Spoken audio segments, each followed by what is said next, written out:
Recording in progress.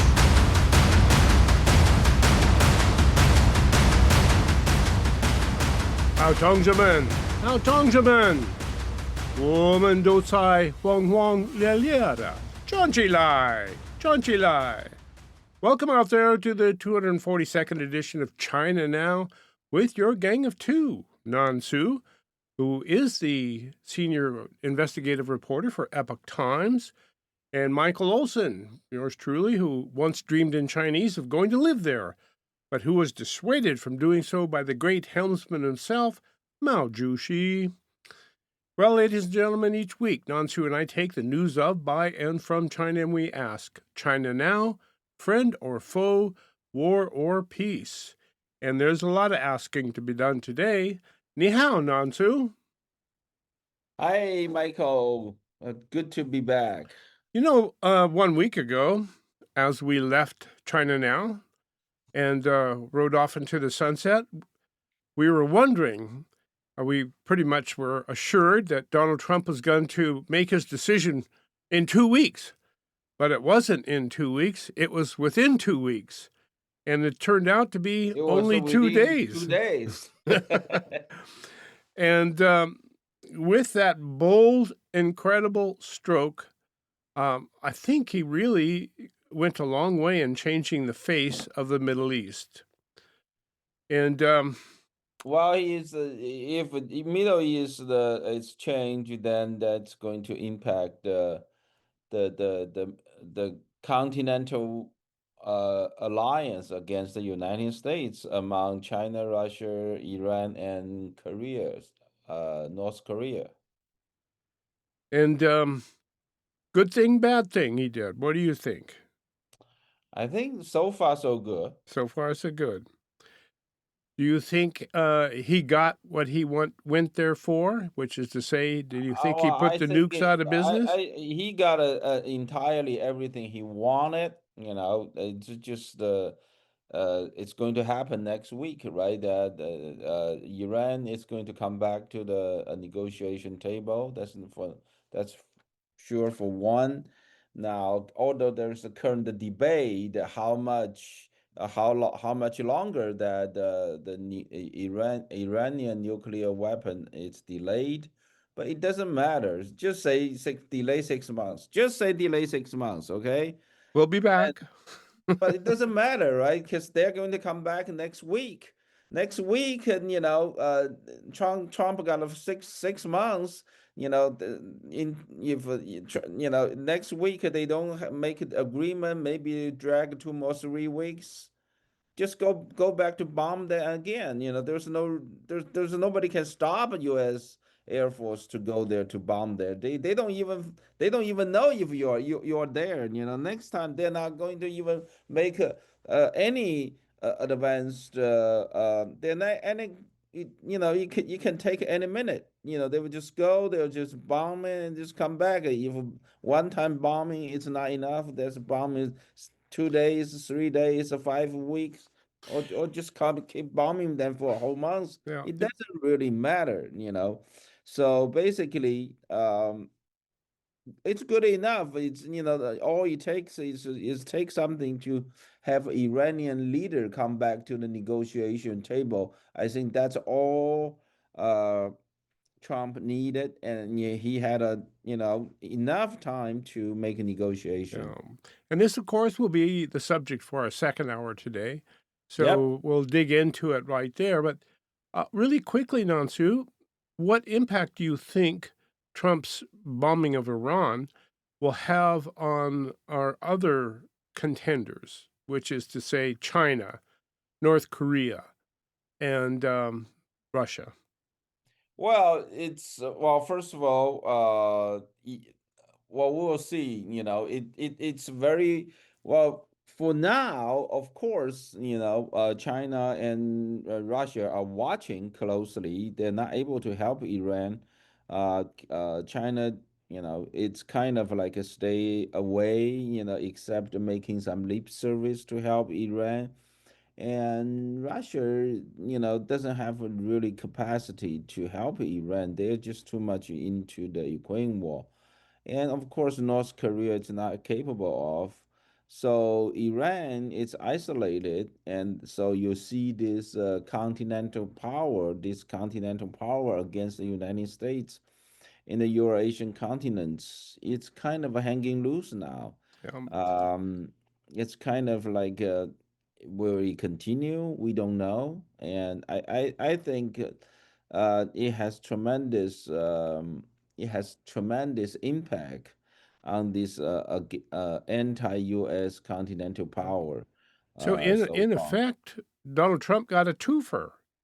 He had a strategic victory and he had a tactical victory. The tactical victory was putting on a bombing raid from Missouri to Tehran to blow up some nukes. And he succeeded spectacularly in that tactical mission. Wow, actually took one role himself in the whole thing.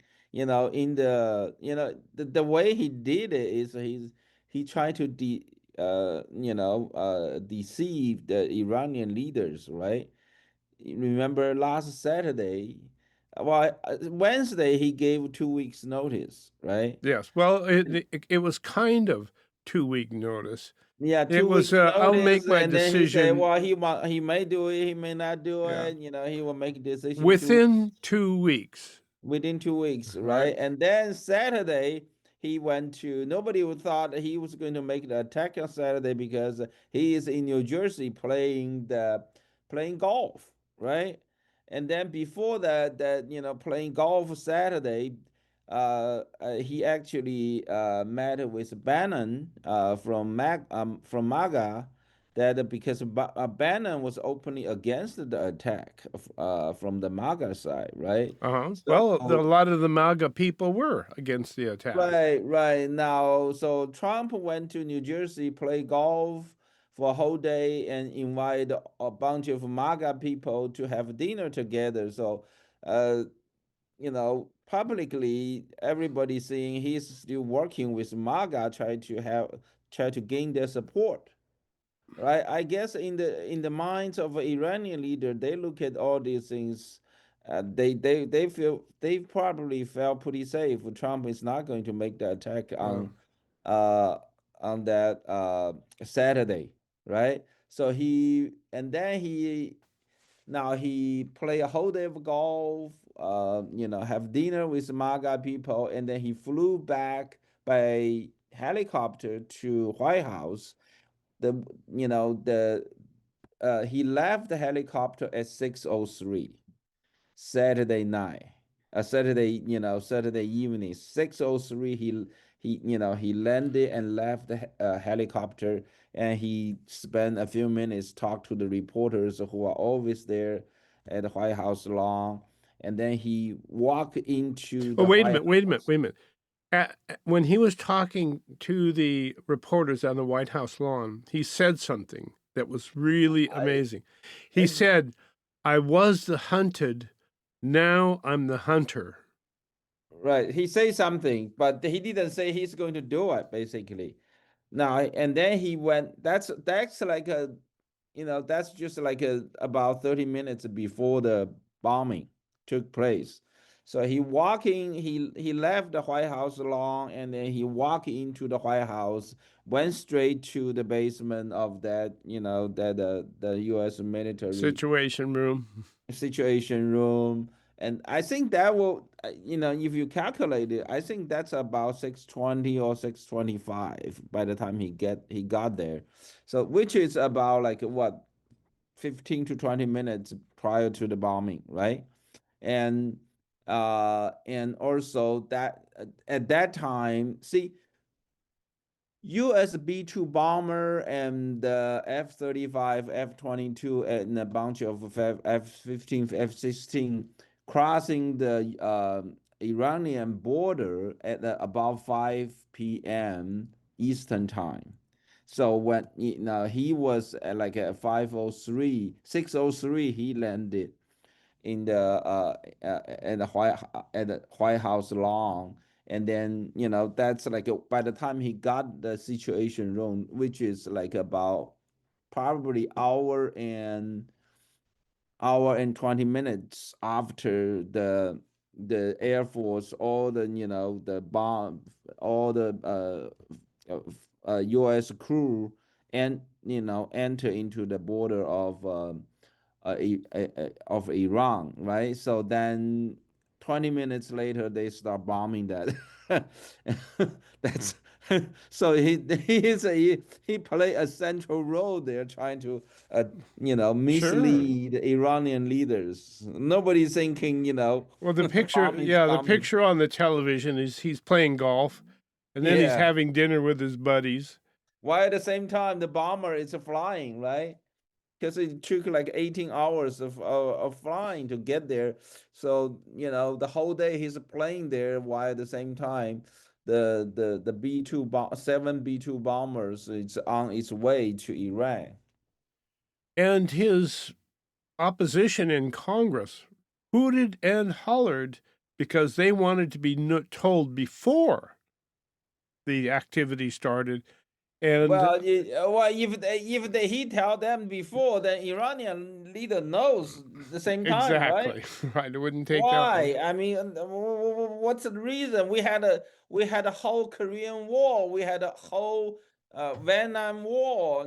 Without congressional approval, they did it anyway. The why why do we need a congressional approval for bombing a nuclear facility? I don't understand why. Well, I'm a observer of military affairs, and I cannot recall a military operation pulled off so splendidly perfect ever. Something always goes wrong, but nothing went wrong. It was just amazing. Well, except that there was a bunch of people talking about how effective it is. It's maybe delay 6 months, or maybe delay 6 years, or maybe delay 2 years before Iranian leaders have the nuclear weapon, which I think it's meaningless. Yeah. Why do you want to? So why do you want why do you in such a hurry to find out how many months it's going to delay? Because it doesn't matter, right? If the agreement is not reached between United States and Iran, then 6 months or 2 years, it doesn't matter. Then how long it delays, because before they had they have the nuclear weapon in their hands. Trump is going to bomb them again. So it doesn't matter six Um, months or 2 years. well, What? as we sit, what do you think would be the odds of Trump being able to enlist Iran into the Abraham Accords? Well, I don't think he's going to get them join the Abraham Accords, but I think it is possible to get Iran sign a nuclear weapon to sign agreement with the United States and abandon the nuclear weapon plan, because they know that now for sure they know they're not going to have it. Yeah. If they want to spend money, fine, and but then a couple months later, for sure, Trump is Kaboom. going to bomb them again. Yeah. I think this is the wonderful part, because the the situation now, it's different. The fundamental changes of the situation now than all the previous years, ever since 1979. It's now that they know how to do it. They have the technical Sure. know-how, right? They So have you the can't. recipe. Right, they have it. So before they don't have it, now they have it. So you have to tell them, we're going to demolish it. Either you demolish it, or we're going to demolish it for you. Yeah. So Trump actually basically have make no delay. He make the warning on April 2nd, 12, say give you 60 days. And then the 61st days, Israeli military started attack, and Trump didn't stop Israel for that purpose. And then Trump, pick up a safe point, enter. and help Israeli military for the parts they're not able to do it for themselves. And now that he got Iran coming back to the negotiation table, so you know, if they want to agree to drop their nuclear weapon plan, that would be fine. And they're if they don't, hey, 2 or 3 months later, Yeah, we'll be just back. we'll be We'll be back. back. We'll be back. So I think this is perfect, timing wise and the courage wise and decision making wise. I think it's all perfect. Well, he had, as I said, a tremendous tactical victory in flying halfway across the world, taking out nukes that threaten everybody in the world, and flying home without a scratch. Without a scratch. It's Oh a yeah, spectacular the tech. several things, they didn't even fire a single shot, That's right? They right. didn't even know They didn't how, even know.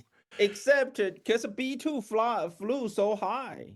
Yeah, That they drop those bombs from very, very high place, right? Because that's how you got those yeah. impact, those penetrations, those you can't drop those from a very low place, So right? So they dropped those bombs from way up into the sky. The bombs each weigh what, 30,000 pounds? yeah, 15 30,000 pounds. tons? Yes, yes. From a And very, very. The reason that somebody suggested, I remember somebody suggested. They say, why don't you send those GPU 57 big bomb 30,000 pounds to Israel? So Israel they have these airplanes able to carry 30,000 pounds. But the problem is that if those Israeli planes carry the 30,000 pound a bomb, they're not going to be able to fly very that's high. right. That's right. And then And and as a matter then of fact, the B-2s, when they took off, they were so heavy that they had to take off with a minimum load of fuel, and they had to refuel once they were in the air. yeah, then well, two bombs each plane, right? That's 60,000 pounds total.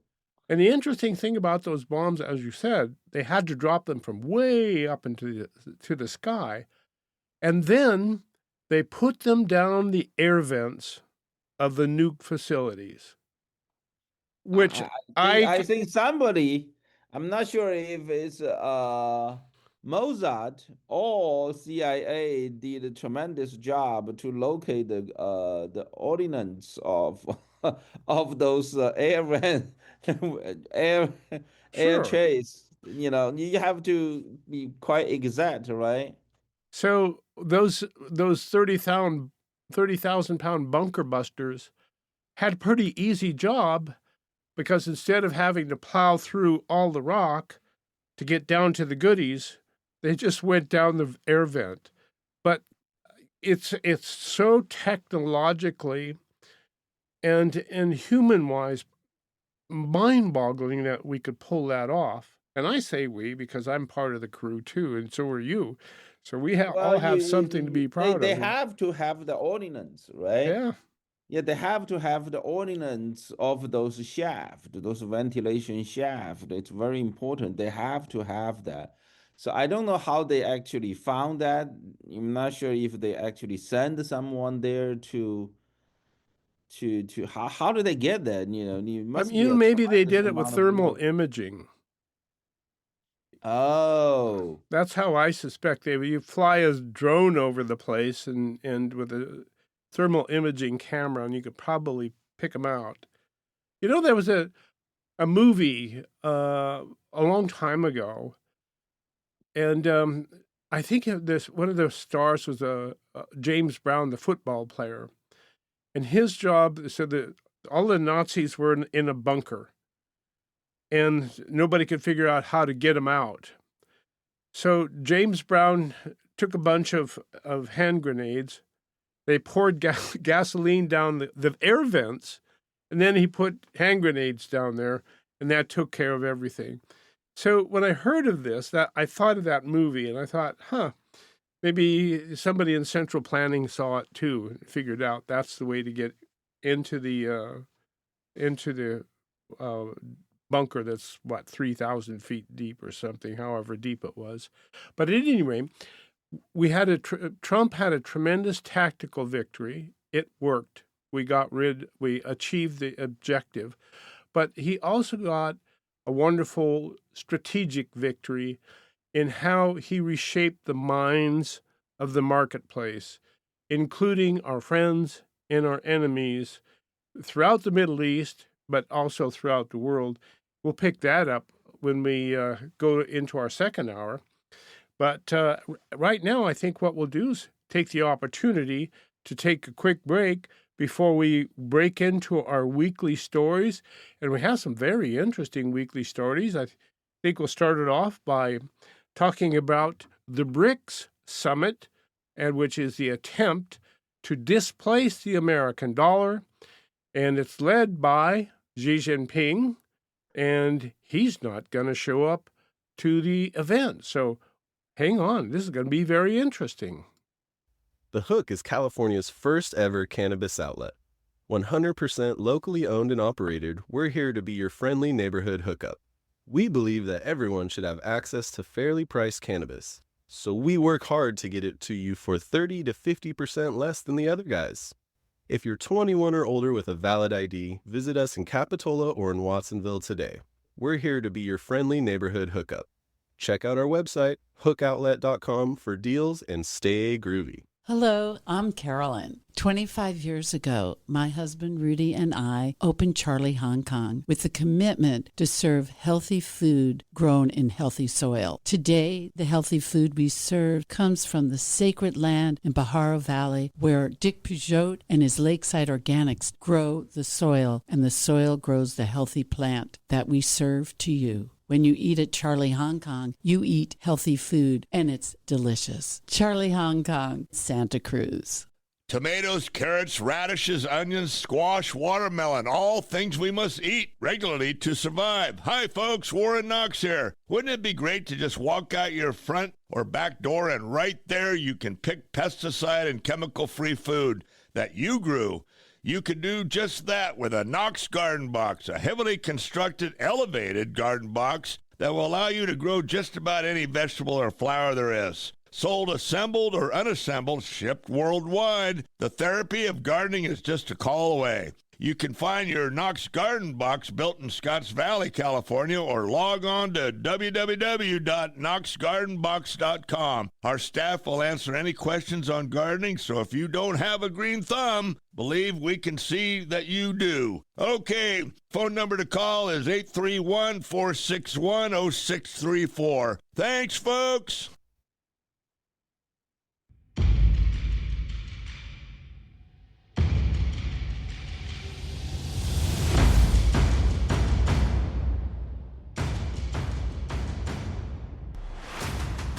Welcome back.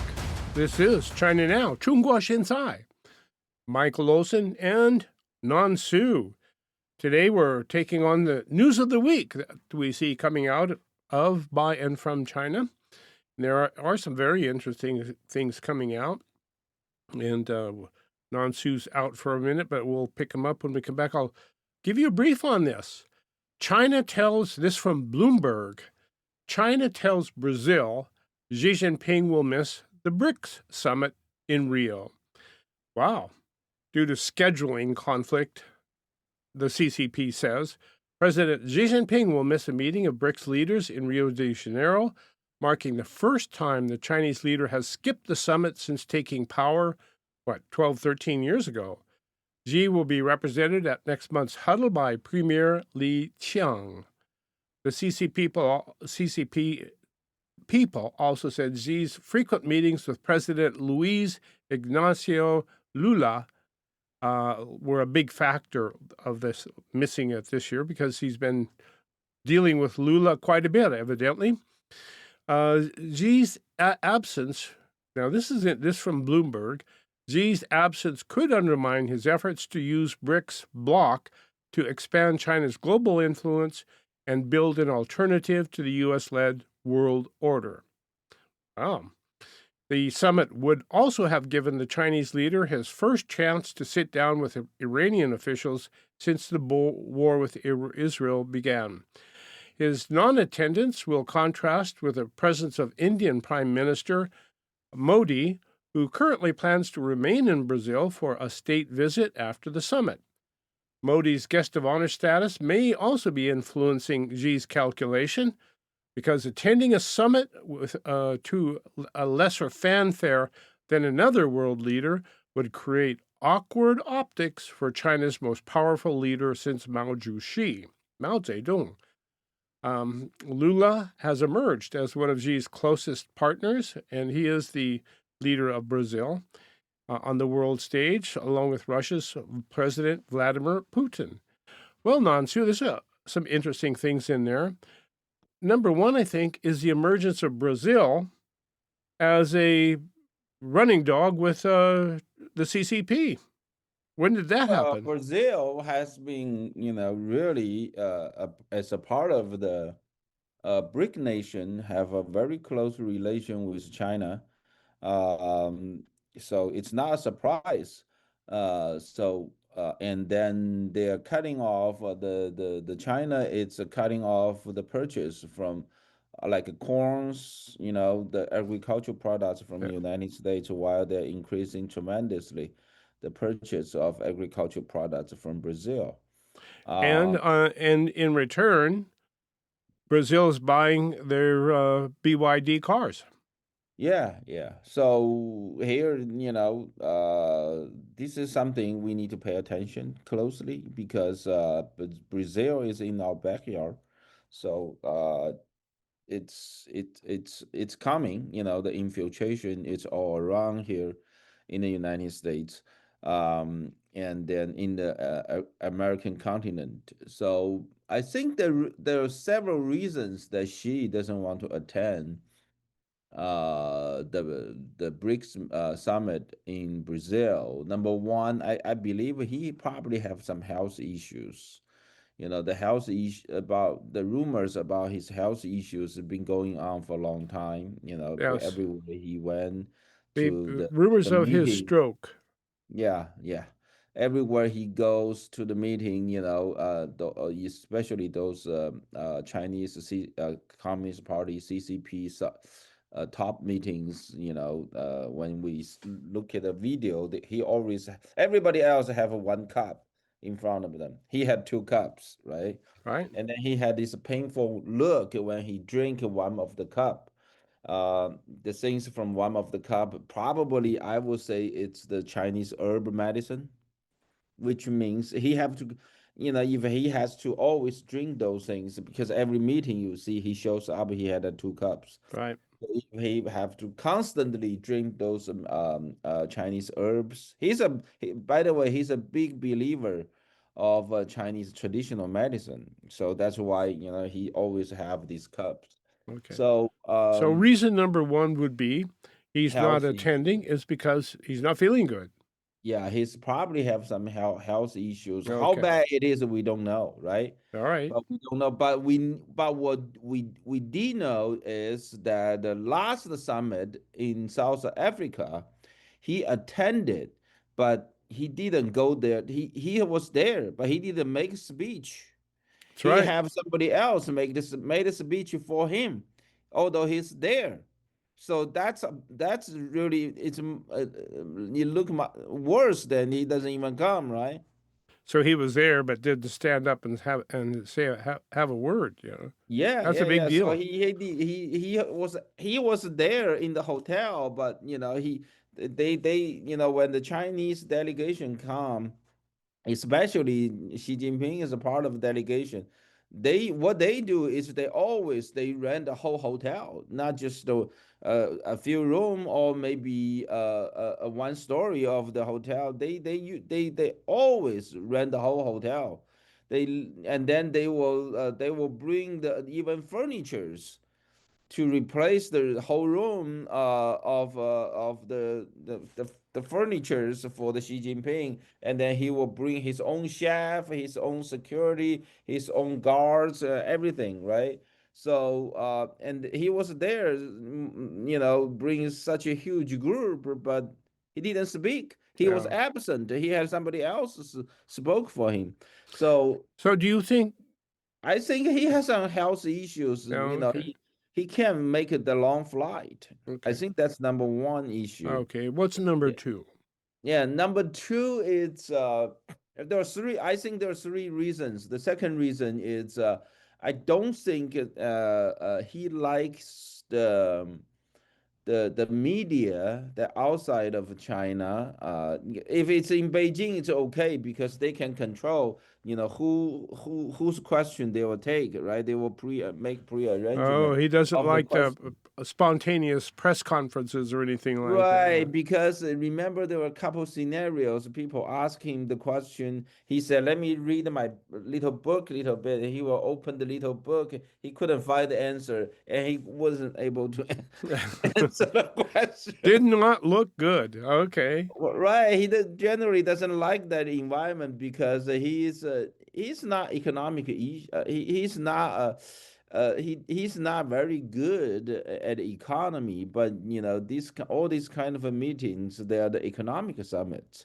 So the people will ask a lot of economic issues about China, about the countries that had a relation with China, such as those. Countries that China, those countries who sign up China's Belt and Roads project. Yeah. I So don't, I don't think he can answer those questions. So maybe it's not written in his little notebook. So he doesn't feel comfortable to he's be at kind of those hiding out events. from the press. But it's kind of like if you go there, it's you can't avoid those, right? Right. People will talk about it while you are there, and then you bring such a huge delegation, everybody trying to serve you, and then you don't show up to the press conference, right? So you Well, make do you look remember bad. though in the South Africa conference? I remember one scene where he's coming into a big hall and security closed the door in his face right after he walked in. It was like he walked into the door and somebody slammed the door behind him. It was as if you're trapped or something like that. He had that look on his face like, whoa. So I guess there's that. Yeah, I don't think he feel comfortable. So he kind of like, and that's second reason. And then the third reason I think is his ambition of this so-called rejuvenization, right? It's less now because he's as China's economy going down, he's Things market. are a mess at home. Right, So he he had a doesn't have anything to hold up and say, hey, look at us. right. He doesn't have that kind of a capital he used to feel that he had to rejuvenize, China anymore. It's diminishing every minute, because ever since 2021, China's real estate peak in 2021, it's been going down like 4 years. It's still going down right Sure. now. Ever since he drew those 3 red lines in the sand, that was it. Yeah. So well, he has to, right? Now, he Because had no people choice. he has no choice. Yeah. It just the bubble gets bigger. When you burst it, the bigger bubble it is, the worse the situation will become. And it's probably the biggest real estate bubble in history. Yep. And there you go. So So there's 3 reasons. yeah, he doesn't have that ambition anymore, and then he's trying to. Of course, he and Putin, back in 2019, that was like almost 6 years ago. They joined together, push out this 5R independent reserve system for the BRIC countries. Now, I don't think he will have the ambition to use that system to beat U.S. dollar anymore. It Oh, won't work. I don't you think don't he has think you think he might be thinking that the BRICS alternative to the dollar might not work. Is that Well, what I they heard? will still, this is a long-term plan. They will still trying to push forward, all these countries to buy more gold, but buy more gold, it's more like against the U.S. government's debt. Right. uh, but I don't think he actually has that ambition to use the BRIC nations independent reserve, those so-called 5R system, Okay. the 5R reserve to. That's a very interesting thought right I there. don't think I think he realized that 5R system, it's not going to be strong enough to beat the US dollar. So they probably, so they still have the reason to buy more gold as all the countries All around the world. as everybody Every, does. including the Western countries, they all, buy gold to, it's just because the US government have too much debt. Yep. But I don't think he still has the ambition, or I think he kind of like come to realize the reality, the 5R system, with the current situation in Russia as well as in China, it's just not going to beat the US dollar. They won't be able to do that in maybe within 10 years, maybe 20 years. I don't know. The real estate trouble that China is in, it's going to, you look at Japan, it's probably going to last at least 20, 30 years. Yeah. Well, what about also the Modi's taking a state visit at the end of this BRICS summit? And Lulu is going to give Modi the state welcome, rolling out the red carpet.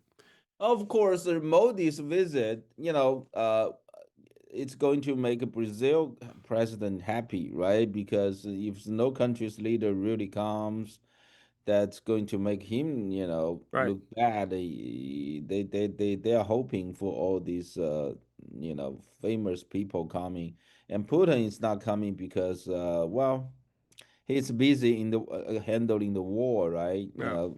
And It's somebody like. might arrest him.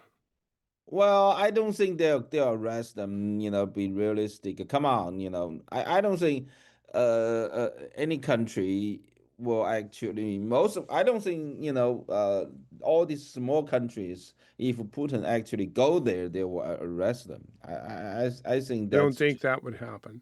I don't So, think that do will you think the happen. fact that But Modi's I think it's in fact that he's leading the war, and the sure, war, he's a wartime president. I mean, he's not supposed to leave Kremlin to just go to some sort of a some sort of a conference, right? yeah. I think it's more important for him to be there in Moscow. So if there's any, he probably end up in the situation room every day, or maybe at least 2 or 3 days a week in his situation room. Well, okay, I'll go along with that. My thought is that this is the BRICS currency gambit is Xi Jinping's baby. He's the one that's led this. He's the one that's It's actually the joint effort of Xi Jinping and Putin.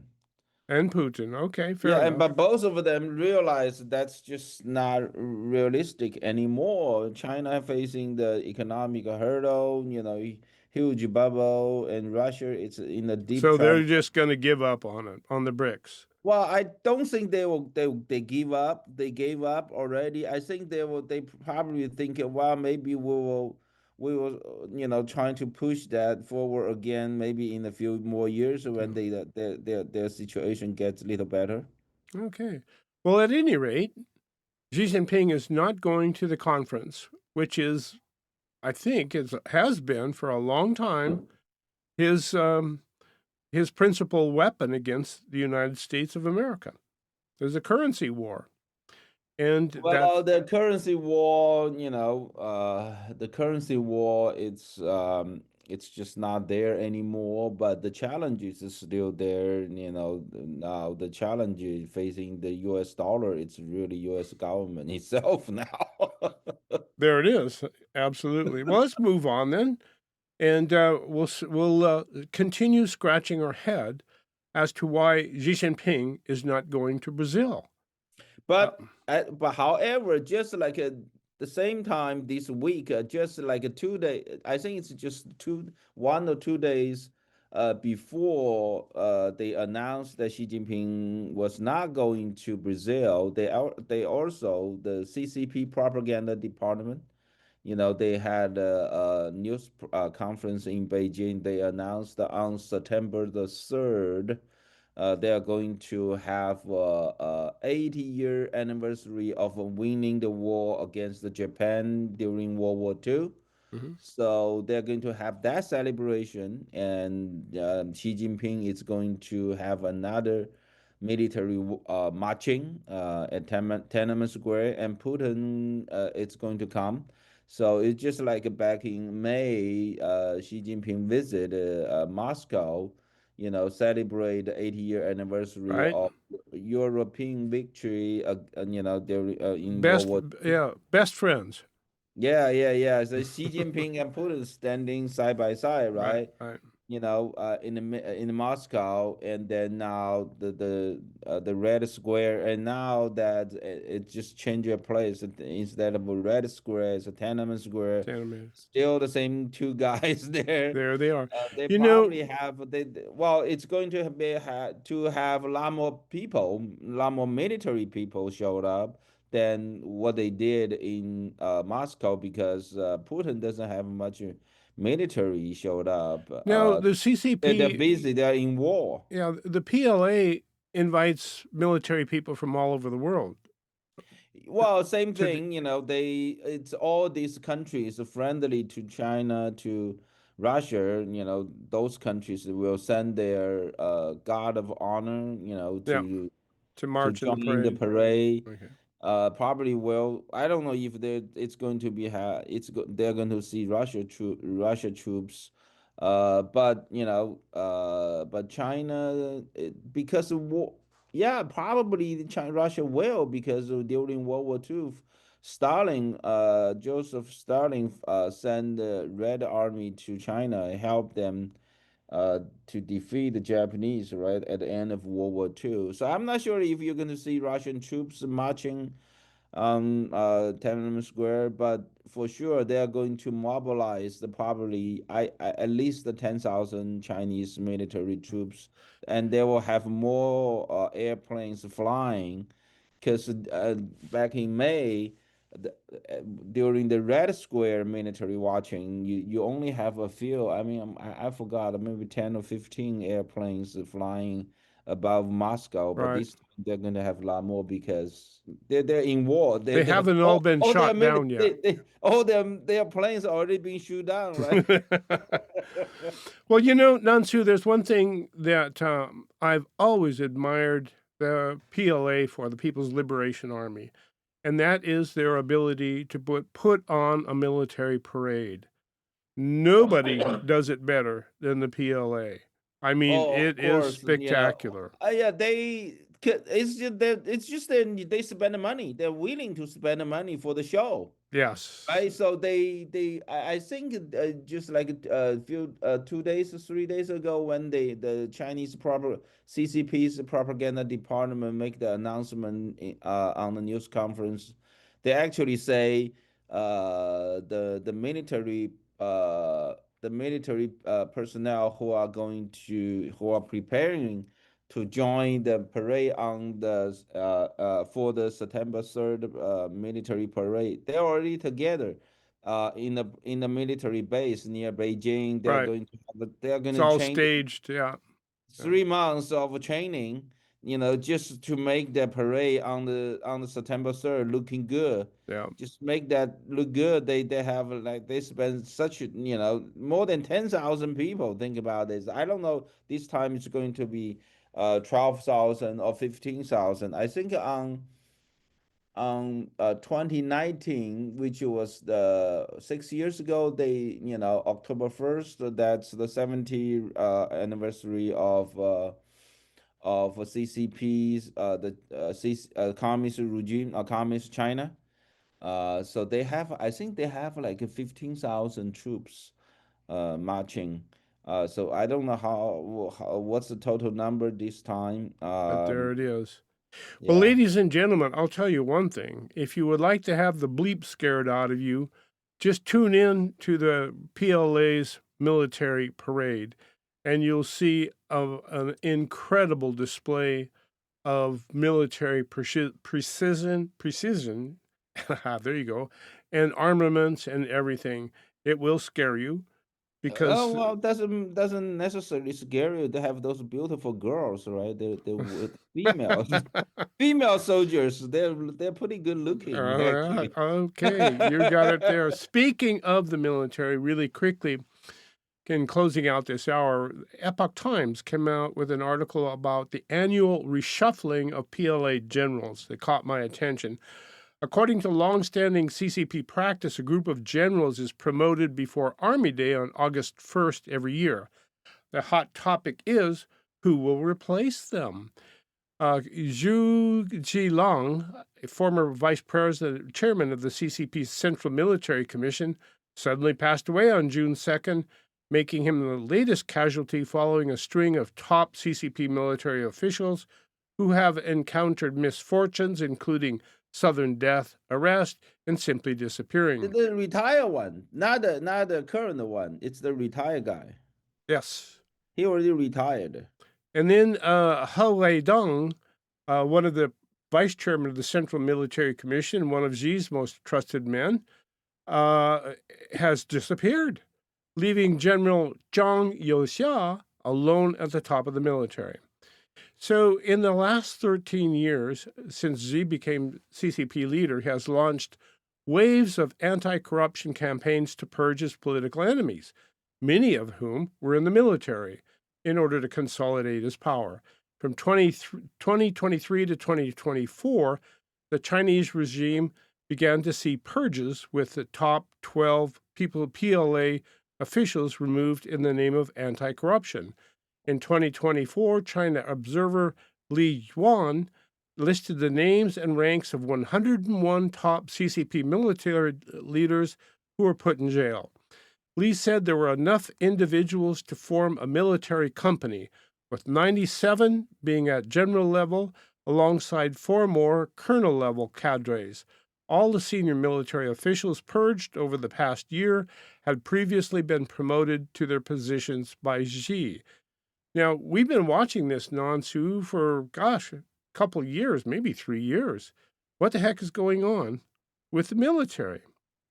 Well, some of them not necessarily in trouble, like the former Secretary of Defense. He just showed up this week. He's been missing for a long time. He did show up. He showed up and he met with the Iranian Secretary of Defense in Qingdao this week. You know, he's been missing for a long time. So we don't know what's been going on. I think there's different factions of military, so they're all trying to grab more power because especially nowadays, Xi Jinping has some health issues, so he probably will handle less work than he used to be able to handle. So people, and it used to be everything you have to get his personal permission to do things. But nowadays, he's handle less and less real work than, more of different factions under Xi Jinping trying to grab, it's just power, right? And, so everybody's sensing some weakness in Xi Jinping, and everybody's starting to pull and push. I don't think it's you can say it's a weakness, because think about this. All these different factions of people, of communist top officials, the only thing they have in common is Xi Jinping. Right.